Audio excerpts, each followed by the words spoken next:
Selamat datang di Universitas Islam Negeri Syekh Ali Hasan Ahmad At-Dari Padang Sidimpuan. Inilah kampusnya para penuntut ilmu yang berlandaskan keislaman, keindonesiaan, dan kearifan lokal. Lebih dikenal dengan sebutan Theo-Antropo-Ekosentris, Al-Ilahiyah, Al-Insaniyah, Al-Kauniyah, dengan moto cerdas berintegritas. Kampus ini berlokasi di Jalan Tengku Rijal Nurdin, Sihitang, sekitar 4,5 km dari pusat kota Padang Sidimpuan. Assalamualaikum warahmatullahi wabarakatuh. Bapak dosen penguji yang saya hormati, perkenalkan, nama saya Farhan Arafat Lubis, NIM 2421100207, unit kerja SDN 101411 Kota Tua, Kecamatan Tantum Angkola, Kabupaten Tapanuli Selatan. Saya mahasiswa PPG Batch 2 tahun 2024 LPTK UIN Syahada Padang Sidimpuan.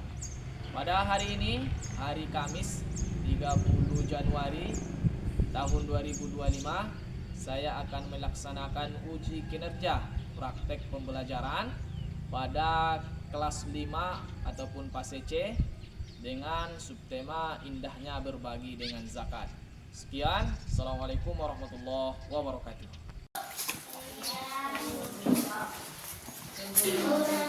Assalamualaikum. Waalaikumsalam warahmatullahi wabarakatuh. Oke, lanjutkan tempat duduknya, Mang. Bagaimana kabarnya hari ini? Alhamdulillah, luar biasa. Tetap semangat, Allahu Akbar. Oke. Masih semangat kan? Masih, Pak. Walaupun hari ini jam kita jam terakhir, tapi kita tidak boleh pantang menyerah. Kita harus tetap semangat. Oke, sebelum memulai pembelajaran kita hari ini, mari kita berdoa kepada Allah Subhanahu wa taala. Kepada ananda kami Junet, silahkan dipimpin. Oke. Seluruhnya siap, Bro. Sebelum pelajaran tidak dimulai, mari kita membaca doa. Doa dimulai.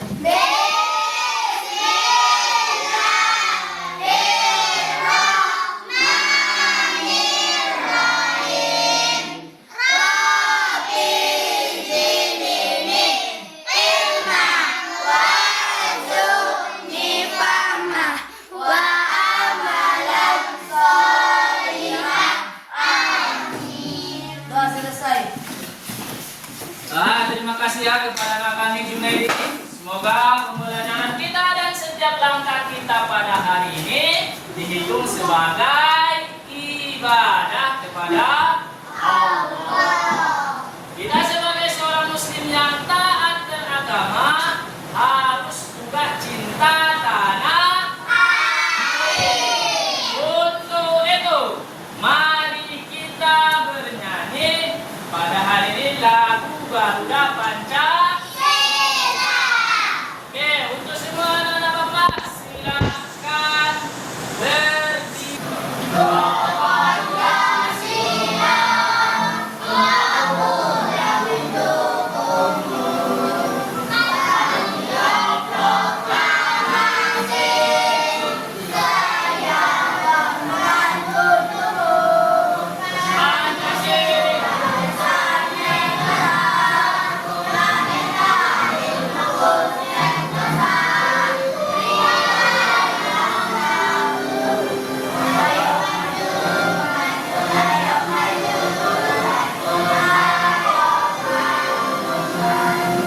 Ya, anak-anak soleh Bapak, hadir semuanya?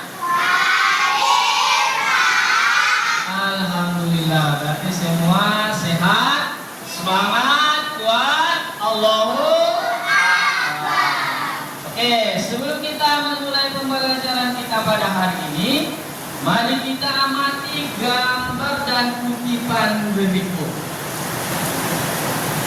Setiap aku malas belajar, aku ingat ada orang yang selalu bekerja keras untukku. selalu mendoakanku dan ada cita-cita yang harus diwujudkan. Ya, jadi kalau sudah datang rasa malasnya, ingat ada ayah, bunda yang bekerja di sawah dan di ladang untuk menyekolahkan kita. Kalau sudah mulai turun semangatnya, ingat ada uma, ada mama, ada bunda yang selalu mendoakan kita di setiap sholatnya.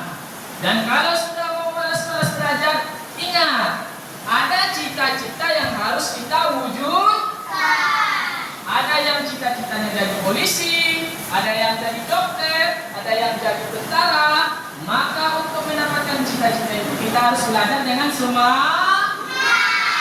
Oke, jadi jangan lagi malas-malas ya, tetap semangat. Pada hari ini kita akan belajar indahnya berbagi dengan zakat. Pada minggu yang lewat kita sudah belajar indahnya hidup dalam kebersamaan. Apa hubungan materi kita yang lalu dengan yang sekarang? Minggu yang lalu kita belajar bahwa hidup bersama itu indah dan akan lebih indah bila kita yang hidup bersama saling berbagi, salah satunya dengan zakat. Iya. Untuk pengertian zakat nanti akan Bapak jelaskan lebih lanjut. Apa yang diharapkan dari pembelajaran kita ini? Bapak harap semua anak didik Bapak nanti mampu menjelaskan konsep dan jenis-jenis zakat. Yang pertama. Yang kedua, anak-anak Bapak nanti semua mampu mengidentifikasi siapa saja yang berhak menerima zakat. Dan yang diharapkan anak-anak Bapak semua nanti setelah belajar materi ini menjadi contoh untuk mau berbagi dengan orang lain. Paham? Oke. Mari kita amati gambar berikut dengan baik dan benar. Coba ditengok dengan baik ya. Ada seorang bapak, ada seorang anak. Ada seorang bapak-bapak pakai serban dan pakai lo. Oke, dari gambar tersebut apa yang bisa kita pahami? Ayo, siapa yang bisa tunjuk tangan? Oke, siapa namanya? Dan bacakan pengamatannya. Membayar zakat ke masjid. Membayar zakat ke masjid. Ada orang bawa beras sama orang tuanya. Ya betul, tepuk tangan. Itu gambar yang pertama ya. Mari kita tengok gambar yang kedua. Ini apa ini? Ada banyak anak-anak, ada orang tua. Kira-kira apa yang bisa kita amati dari gambar tersebut? Siapa yang tahu? Iya, coba. Apa ini? Orang yang memberi makanan pada orang lain. Orang yang memberi makanan pada orang lain. Iya, betul, tepuk tangan. Kalau kita tengok ada orang tua, ada anak-anak yang membawa makanan kepada orang lain. Anak-anak Bapak semua, siapa yang sudah pernah ikut membayar zakat? Oke, gimana membayarnya, Mak? Guru ngaji, Pak. Oke, guru ngaji, ya betul. Ada lagi yang sudah pernah? Belum, mungkin masih orang tuanya yang langsung membayarkan. Zakat itu adalah mengeluarkan sebagian harta kita kepada orang yang membutuhkan. Siapa saja yang wajib membayar zakat? Nah, ini dia syarat wajib zakat. Yang pertama, dia harus beragama Islam. Yang kedua, harus dia balik atau dewasa. Yang ketiga, dia berakal sehat, tidak gila atau tidak sinting. Tahu gila? Dia berjalan-jalan sendiri di jalan ngambil sampah atau duduk-duduk termenung kayak gini. Nah, kalau dia sudah gila tidak wajib membayar zakat. Kemudian dia merdeka, hartanya miliknya sepenuhnya, kemudian mencapai nisab dan berlalu 1 tahun.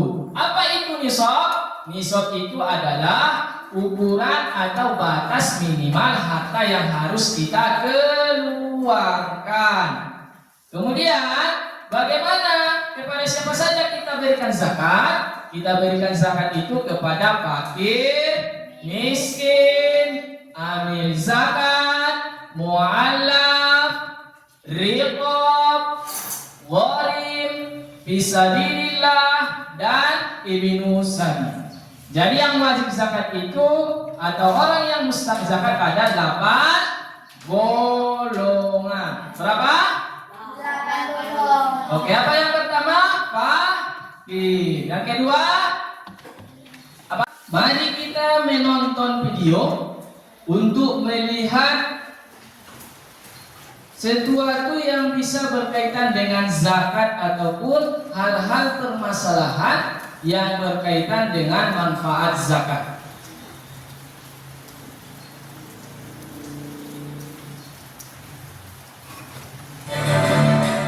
Kemensos optimis mampu ikut menurunkan angka kemiskinan di Indonesia. Salah satu cara yang dilakukan adalah dengan mengoptimalkan penggunaan kartu keluarga sejahtera. Optimalisasi penggunaan angka kemiskinan adalah dengan cara ikut memasukkan para penyandang masalah kesejahteraan sosial yang selama ini tidak terdata karena tidak memiliki kartu keterangan baik berupa kartu keluarga ataupun KTP. Mereka diregistrasi untuk bisa mendapatkan bantuan sosial melalui kartu keluarga sejahtera. Selain dengan PKH, penanganan kemiskinan juga menyasar kepada penyandang masalah kesejahteraan sosial atau PMKS melalui Kartu Indonesia Pintar, Kartu Indonesia Sehat, dan Kartu Keluarga Sejahtera. Pendataan itu basisnya adalah RTSM, rumah tangga sangat miskin. Kalau rumah tangga berarti mereka harus punya kartu keluarga. Tidak punya kartu keluarga tidak akan terdata. Maka kami juga mengajukan Bapak Ibu yang kami hormati ke Banggar waktu yang lalu. Nanti secara teknis Pak Ketua kami siap ini tim kesekjenan dan para eselon 1 untuk melanjutkan pembahasan dengan Komisi 8 yang terhormat supaya kita bisa menjelaskan bahwa ada PMKS yang kita ajukan. PMKS adalah penyandang masalah kesejahteraan sosial. Kami mengajukan untuk menambahkan 1,7 juta. Ini yang tidak berbasis kepala keluarga. Nanti kami akan sampaikan bagaimana cara kerja Kemsos mendata PMKS. Karena ini bukan didata oleh BPS. Ini didata oleh Kemsos karena mereka adalah penyandang masalah kesejahteraan sosial. Mana KTP-nya? PMKS sebagian besar tidak punya KTP, apalagi kartu keluarga. Tapi kan mestinya negara hadir menyapa mereka penyandang masalah kesejahteraan sosial. Salah satu implementasi penanggulangan kemiskinan melalui program Keluarga Harapan. Tahun ini program tersebut ditingkatkan jumlah sasarannya dan diintegrasikan dengan program Kartu Sakti. Dari RPJM dalam 5 tahun ke depan, target turunnya angka kemiskinan sebesar 4% dan Kemensos memiliki peran menurunkan angka kemiskinan sebesar 1%-nya dengan asumsi tunjangan alokasi anggaran tidak berubah. Kementerian Sosial itu tugas utamanya adalah menurunkan angka kemiskinan dari target pemerintah yang sekarang 10,96% menjadi 7-8%. Saya ambillah turun menjadi 7%, ya bukan 7-8. Berarti kita punya tugas menurunkan 4% dari angka kemiskinan nasional selama 5 tahun. Saya menghitung dari program PKH, program Keluarga Harapan, kemudian program Keluarga Sejahtera. Jadi kita melihat bahwa Kementerian Sosial insya Allah setahun itu bisa kontribut 0,2% menurunkan kemiskinan. Sehingga dalam waktu 5 tahun sesuai dengan hitungan kami minimal Kementerian Sosial bisa kontribut menurunkan 1% dari 4% yang ditargetkan pemerintah. Program Kartu Indonesia Pintar, Kartu Indonesia Sehat, dan Kartu Keluarga Sejahtera tidak hanya menguatkan kesetiakawanan sosial, tapi menjadi benteng ketahanan sosial masyarakat, sehingga iklim saling percaya, komunikasi santun, dan keeratan sosial akan hadir di tengah masyarakat.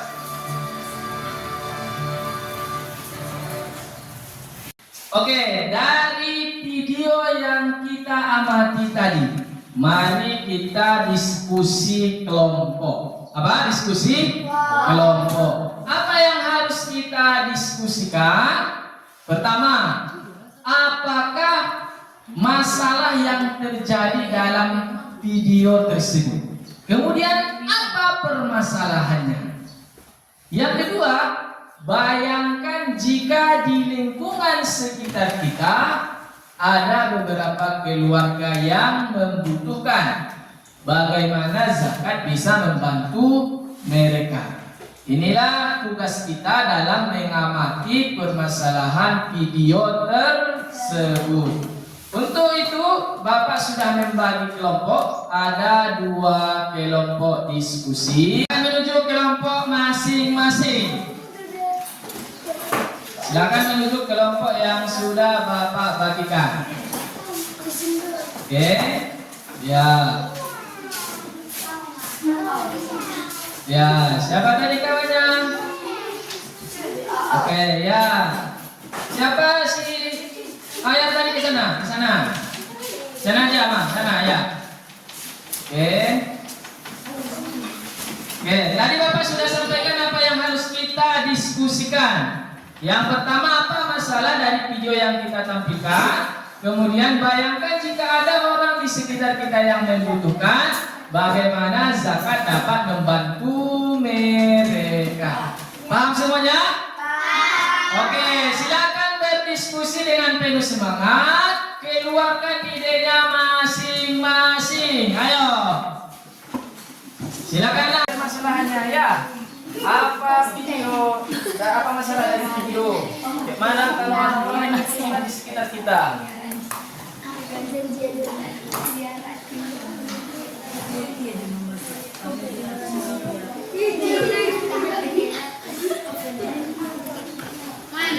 Mana kali?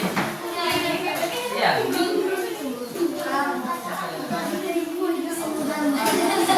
Waktunya berdiskusi sudah selesai. Silakan duduk dengan rapi.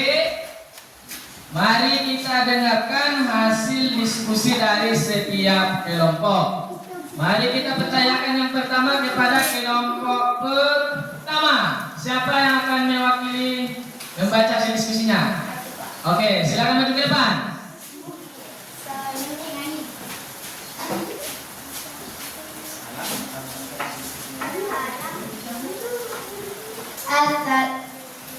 Assalamualaikum warahmatullahi wabarakatuh.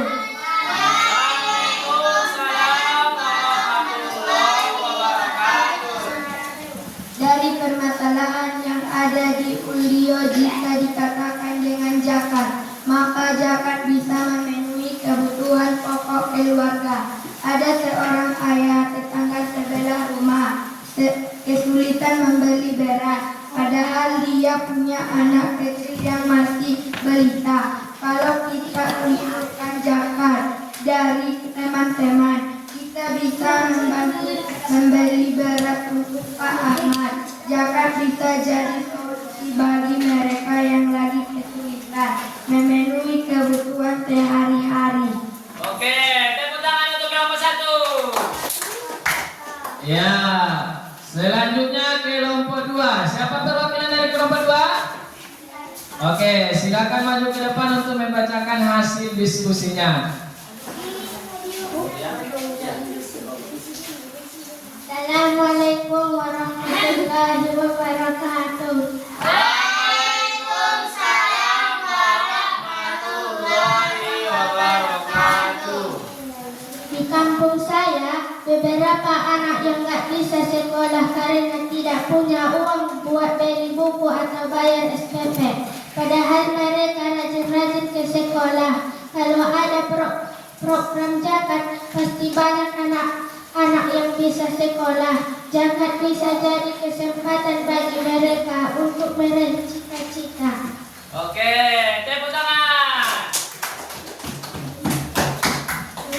Dari hasil diskusinya semuanya luar biasa.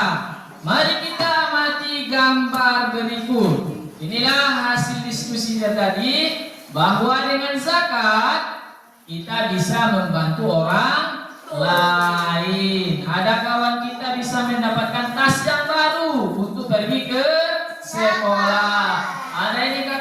yang mendapat bantuan pendidikan dari zakat yang kita kumpulkan. Ada lagi nih orang tua kita yang mendapat bantuan modal untuk berjualan.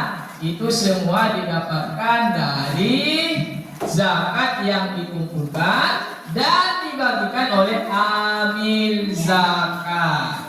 Untuk itu tetaplah semangat untuk berbagi kepada orang lain. Paham semua? Anda sudah semua? Apa ada pertanyaan? Tidak ada. Kalau begitu Bapak yang akan bertanya. Pertanyaan Bapak sudah ada di lembar tugas yang Bapak berikan. Silakan dikerjakan selama 10 menit untuk memastikan anak-anak Bapak semua sudah paham yang sudah Bapak sampaikan. Ini ada LKPD-nya. Tugas yang harus dikerjakan berkaitan tentang materi kita pada hari ini. Dikerjakan dengan teliti. Baca petunjuk pengisiannya.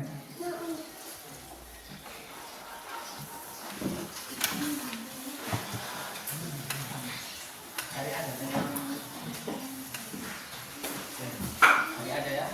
Balik. Tuliskan namanya di belakang dulu.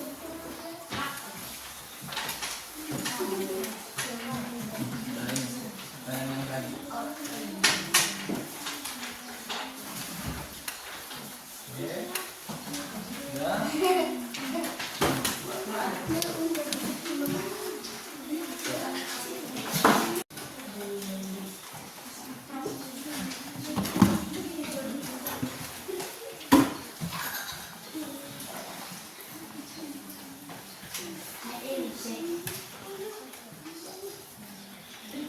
Ya, kerjakan nah. Semua waktunya sudah habis. Silakan dikumpulkan kertas jawabannya. Dimulai dari kanan. Silakan diangkat nah.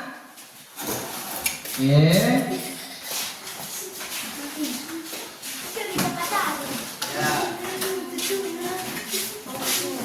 Ya. Lanjut. Silakan diantarkan ya.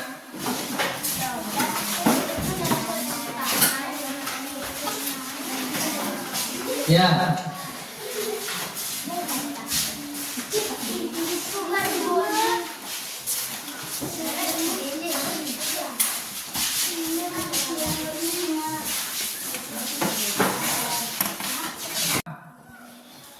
Dari uraian-uraian Bapak sampaikan dapat kita simpulkan bahwa zakat itu adalah salah satu rukun Islam yang merupakan kewajiban yang harus kita tunaikan. Zakat itu adalah mengeluarkan harta tertentu kepada orang yang mustahak. Apa itu mustahak? Yang berhak menerima zakat. Ada berapa golongan tadi yang berhak menerima zakat? 8 golongan orang yang berhak menerima zakat. Oke. Terakhir di akhir pembelajaran kita ini, mari kita merenung dari pembelajaran kita. Apakah Ananda sudah memahami konsep zakat? Oke, apakah Ananda sudah tahu siapa saja orang yang berhak menerima zakat? Oke, dan apakah Ananda sudah yakin mau berbagi dan membayar zakat? Oke, itulah refleksi kita hari ini. Mudah-mudahan pembelajaran kita ini dapat kita amalkan. Oke, untuk tugas di rumah, carilah kisah-kisah inspiratif. Apa? Kisah-kisah inspiratif tentang zakat. Baik dari buku, media, YouTube ataupun sumber yang lain, dan dikumpulkan minggu yang akan datang. Oke, demikian saja pertemuan kita hari ini. Materi kita tentang zakat. Minggu depan kita akan membahas tentang indahnya berbagi dengan sedekah. Kita akhiri pembelajaran kita dengan mengucapkan Alhamdulillahi Rabbil Alamin. Wassalamualaikum warahmatullahi wabarakatuh.